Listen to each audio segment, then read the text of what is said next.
Salah to PSG, Liverpool in shock, is Garnacho already trying on Barca's jersey, and the special one is returning to the Premier League. Where to? You'll find out right now. We'll be talking about this and much more today. Are you ready? Then let's get started. Erik ten Hag is one game away from losing it all at Manchester United. After a nightmare start to the season, with just 3 wins in 10 matches, the pressure is suffocating. And after that humiliating 3-0 defeat to Spurs, well, the board had seen enough. They gave him 2 games to turn things around. But instead of a comeback, what did we get? A 3-3 draw against Porto. Seriously? Now it all comes down to Villa. Unai Emery's side are in red-hot form, and United, a mess. If Ten Hag fails here, he's likely done. Sacked, gone. The Glazers and Sir Jim Ratcliffe are just waiting for the chance to say goodbye. And you know what's wild? United have conceded 3 goals in a game for the 3rd time this season. Since Ten Hag's arrival, no Premier League team has shipped 3 or more goals as frequently. For a supposed tactical genius, that stat hurts. Sir Jim might say nice things in public, but behind closed doors, no assurances. None. There's even a massive meeting scheduled in London next week, with the entire United hierarchy attending. Ratcliffe, Brailsford, even Joel Glazer himself flying in. Feels like an execution more than a strategy session, doesn't it? But honestly, what's been the plan? 3 years, and United are still miles off competing for the top 4. Ten Hag's had his chances, but the squad is in pieces. If they lose to Villa, don't be surprised if Ruud van Nistelrooy's in charge before we even hit November. PSG are desperate, and they've turned their gaze to none other than Mohamed Salah. Imagine that, Salah in blue, not red. The Parisian giants have lost their crown jewels. Messi gone, Neymar out, and Mbappe. Well, he's history. Now, they want Salah to fill the gaping hole left in their attack. And Liverpool? They're just sitting there, letting his contract run down like it's no big deal. No new deal on the table. Really, Liverpool? You're risking losing your biggest star to PSG? Salah, still tearing it up this season, with 6 goals and 5 assists already, is proving age is just a number. He's got at least 3 top years left, and PSG know it. They're coming with a 3-year contract offer, and honestly, how can you blame them? They've got Ousmane Dembele having beef with Luis Enrique, and their forward line looks, well, let's just say they need Salah, badly. And here's the kicker, what are Liverpool thinking? You don't let a player like Salah just hang in limbo. It's like they're daring PSG to take him, and PSG, they're ready to pounce. Now let's be real here. Salah might love Anfield, but the Premier League's a grind. League One, different story. More space, more time, and Salah could just boss it. He'd thrive there. Liverpool may be a fortress, but Paris, it could be his kingdom. This is shaping up to be the transfer saga of the year. Can Liverpool keep their king, or is PSG about to steal the crown? Manchester United, what on earth were you thinking? You let Mason Greenwood go for a mere £27 million. And now, just 6 games into his Marseille career, 5 goals and an assist. Barcelona's circling like vultures, ready to pounce. Can you believe it? Greenwood, the guy United groomed from the academy, might be heading to Camp Nou. Talk about irony. Let's face it, United thought they were getting ahead of a problem. Sure, there were off-field issues and the club made its decision. But come on, this is Mason Greenwood we're talking about. The raw talent was always there. You could see it in every touch, every movement. His season-long loan at Getafe, 10 goals, 6 assists, a star in the making, plain as day. And now, at just 23, United are watching him slip away, potentially to one of Europe's biggest clubs. What's worse, United set a sell-on clause at 50%, thinking they'd get something back eventually. But a £100 million talent walking out the door for pennies? Painful.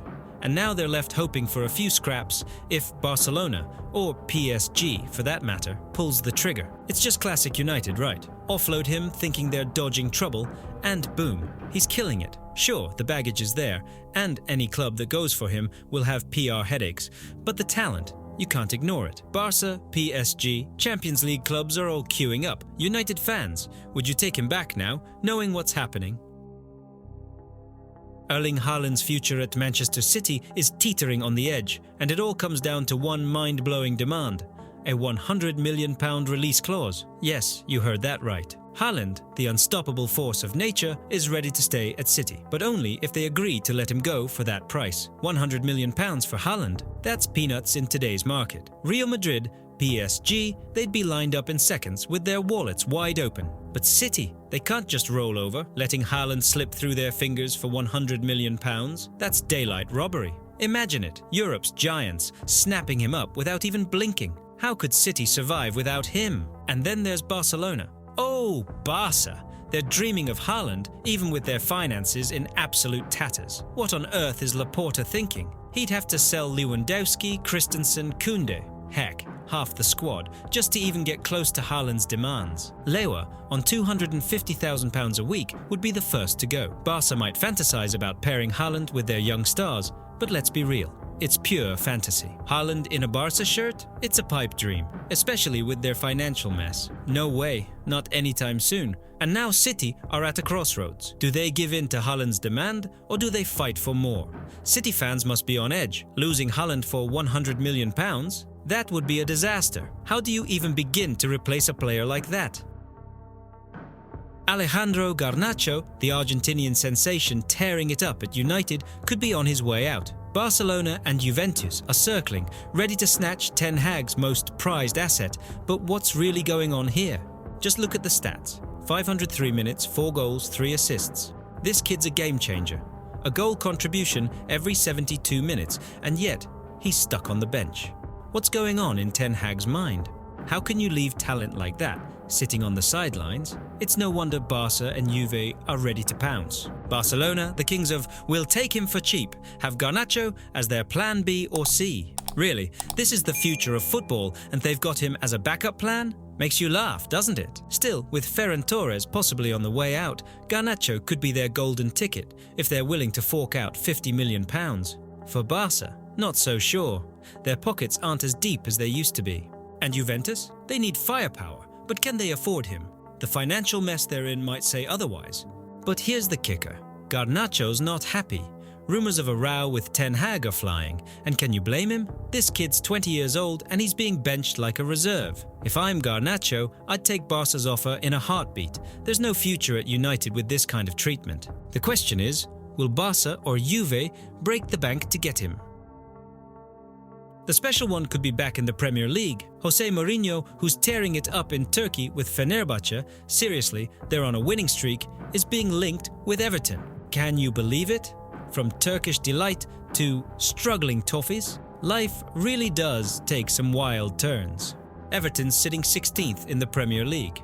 Yeah, not quite in the relegation zone, but come on, that's luck more than skill. Sean Dyche's days seem numbered, with the team on a losing streak that shows no signs of stopping. And now, Dan Friedkin, Everton's owner, is looking at Mourinho to save the day. But wait, Friedkin also owns Roma, where José was until recently. Coincidence? I don't think so. But seriously, Everton, José, the man who's won everything, managing a team that's barely keeping its head above water? It's kind of hilarious, but hey, it's the Premier League, and for a guy like Mourinho, that's gotta be a tempting offer. Even if it's from a club that's sinking faster than anyone expected. Drowning Everton, really? Still, let's not forget, Mourinho's a winner. Maybe not the Champions League these days, but he's still collecting trophies. And let's be honest, if Everton coughs up the funds, José could absolutely help them stay in the league. That squad is weak, sure, but with the right investment, who knows? But what about Fenerbahçe?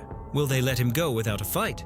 He was hired to win them the league after 10 long years of falling short. But knowing Mourinho, he's probably already eyeing his next move. Could José really turn things around at Everton? Let's hear what you think in the comments.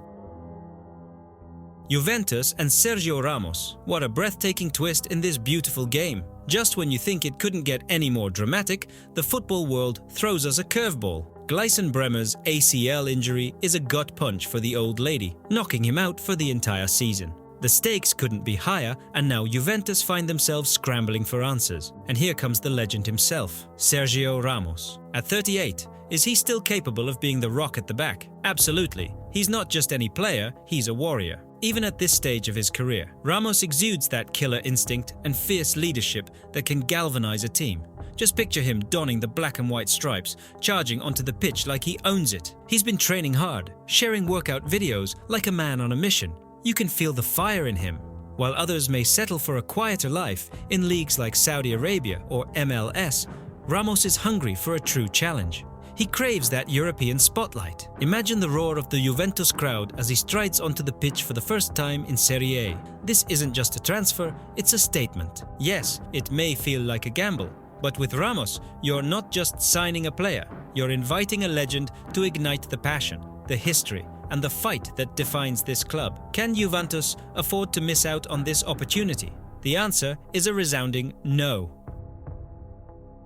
Paul Pogba's world has just flipped upside down. From the brink of a 4-year ban, his sentence has been slashed to 18 months. It's unbelievable. Imagine the agony of being told your career is over, only to have that weight lifted in a stunning twist. You can feel the shockwaves across the football world. This changes everything. Pogba poured his heart out. Finally, the nightmare is over. I can look forward to the day when I can follow my dreams again. Can you imagine the relief? Everything he's worked for hanging by a thread, and now there's light at the end of the tunnel. The Frenchman had been suspended after a routine test came back positive for DHEA, a substance that boosts testosterone. He's fought back though, insisting, "I never knowingly breached WADA regulations. It was a supplement from a doctor." And now, after months of uncertainty, the court agrees. The 4-year ban is history. But the emotional punch doesn't stop there. Juventus is reportedly ready to terminate his contract. This is the club that welcomed him back with open arms, and now, as the dust settles, they're considering cutting him loose. Pogba might return to training in January, but it seems like Juve's already moved on. After everything he's given them, it's almost heartbreaking. And let's not forget, he's only 31. This isn't the end. Pogba's got more to give. He's a World Cup winner for crying out loud. If he stays healthy, we might see a comeback of epic proportions. The question is, will he rise again?